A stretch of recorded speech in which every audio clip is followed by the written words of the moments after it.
Hello friends, welcome to Kavish Kitchen. இன்னைக்கு நம்ம வீடியோல என்ன பார்க்க போறோம் அப்படினா ஒரு சட்னி தான் பார்க்க போறோம்.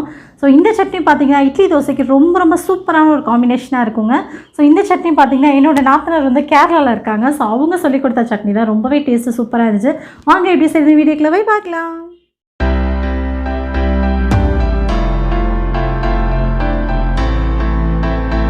ஓகே, இப்போ நம்ம செய்ய ஸ்டார்ட் பண்ணிடலாம். அதுக்கு முன்னாடி இன்க்ரீடியன்ஸ் நோட் பண்ணிக்கோங்க. இப்போ ஒரு கடாய் வச்சுக்கலாம். கடாய் நல்லா ஹீட் ஆகட்டும். ஹீட் ஆனதுக்கப்புறமா எண்ணெய் சேர்த்துக்கலாம். எண்ணெயும் ஹீட் ஆகட்டும்.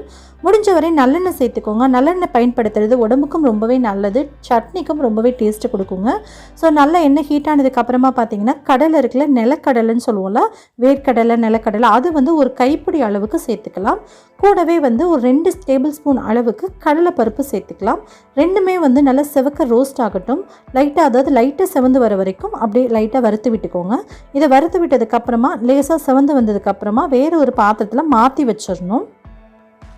ஸோ இதை அரைக்க தானே போகிறோம், அதனால் வேறு பாத்திரத்தில் மாற்றுறதுக்கு பதிலாக மிக்ஸி ஜார்லேயே மாற்றி எடுத்து வச்சிடலாம்.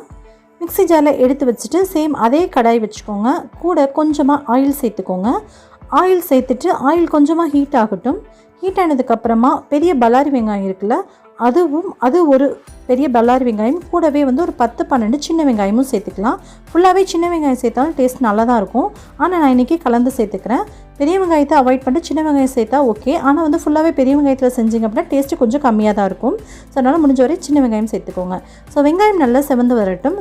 வெங்காயம் வந்து ஓரளவுக்கு வதங்கி வந்ததுக்கப்புறமா நம்ம இது கூட பார்த்திங்க அப்படின்னா கொஞ்சம் போல் கொத்தமல்லி தழை, கருவேப்பிலை, கூட ஒரு 3 பச்சை மிளகாய் சேர்த்துக்கிறேன் காரத்துக்கு. ஸோ சேர்த்துட்டு இதையும் நல்லா வதக்கி விட்டுக்கலாம். நீங்கள் காரத்துக்கு ஏற்ப மிளகாய் ஆட் பண்ணிக்கோங்க, கூடவோ குறைச்சோ. நான் இன்றைக்கி ஒரு 3 பச்சை மிளகாய் ஆட் பண்ணியிருக்கேன்.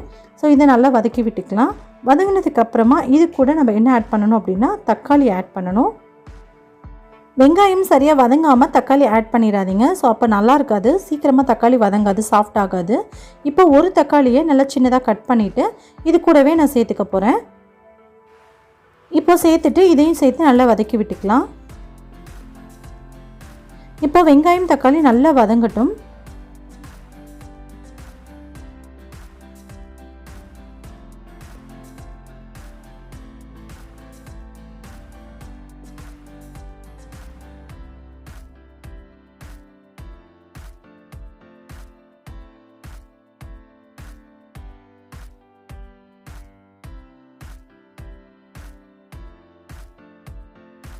ஸோ இந்த அளவுக்கு நல்லா வதங்கினதுக்கப்புறமா தேவையான அளவு உப்பு சேர்த்துக்கோங்க. சேர்த்துட்டு அப்படியே நல்லா ஆற வச்சுருங்க ஃபேன் கடியில் வச்சு.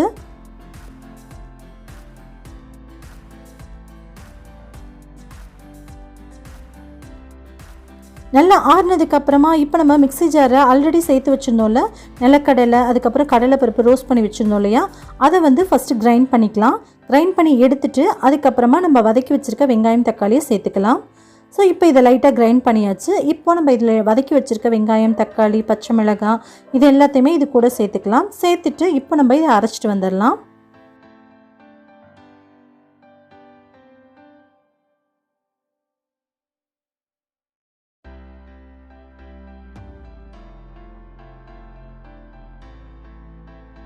இப்போ ஃபைனாக அரைச்சிட்டு வந்தாச்சு. ரொம்பவுமே நல்லா நைஸாக இருக்கணும் அப்படின்ற அவசியம் இல்லை, கொஞ்சம் திரியாக இருந்தாலும் பிரச்சனை இல்லை, நல்லாயிருக்கும் சட்னி. இந்த அளவுக்கு தண்ணி கொஞ்சமாக சேர்த்து நான் அரைச்சிருக்கேன். ஸோ அதுக்காக தான் தண்ணி காமிச்சேன். ஸோ இப்போ வந்து வேறு ஒரு பவுலில் இதை மாற்றிட்டு நம்ம ஒரு சின்னதாக தாளிப்பு கொடுத்துடலாம். சட்னி இப்படியே சாப்பிட்டாலும் நல்லா தான் இருக்கும், ஆனால் தாளிச்சா இன்னமும் டேஸ்ட்டு சூப்பராக இருக்கும். அதுக்காக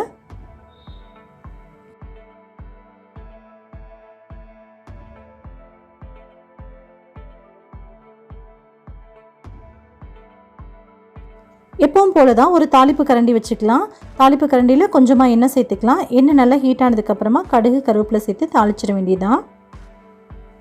ஒரே ஒரு வரமிளகா சேர்த்து ஆட் பண்ணி தாளித்தோம் அப்படின்னா ரொம்ப டேஸ்ட்டு நல்லாயிருக்கும். அதுக்காக ஒரு வரமிளகா வந்து 2ஆக கட் பண்ணி ஆட் பண்ணியிருக்கேன். ஸோ இது நல்லா பொரிஞ்சு வந்ததுக்கப்புறம் கடுகு நல்லா வெடிச்சதுக்கப்புறமா கொஞ்சமாக கருவேப்பிலை சேர்த்துட்டு இது கூட ஆட் பண்ணிடலாம். அவ்வளோதான், கருவேப்பிலையை சேர்த்துட்டு அப்படியே நம்ம சட்னியில் கொட்டிட வேண்டியதுதான். இப்போ சட்னி கூட சேர்த்துட்டு நல்லா கலந்து விட்டுக்கோங்க. நம்மளுடைய சூப்பரான சட்னி ரெடி. அவ்வளோதான், சூப்பரான எம்மியான கிரவுண்ட்நட் அதாவது வேர்க்கடலை சட்னி ரெடி ஆயிடுச்சு. இது இட்லி, தோசை, சாதம் எல்லாத்துக்குமே ரொம்ப அட்டகாசமாக இருக்குங்க. கண்டிப்பாக நீங்களும் ட்ரை பண்ணி பாருங்கள். ட்ரை பண்ணி பார்த்துட்டு பிடிச்சிருக்கா அப்படின்றத கீழே கமெண்டில் சொல்லுங்கள். பார்க்குற மற்றவங்களுக்கும் யூஸ்ஃபுல்லாக இருக்கும். உங்களை இன்னொரு வீடியோவில் இன்னொரு இன்ட்ரெஸ்டிங்கான ரெசிபியோடு சந்திக்கிறேன். நன்றி, வணக்கம், தேங்க்யூ, பாய்.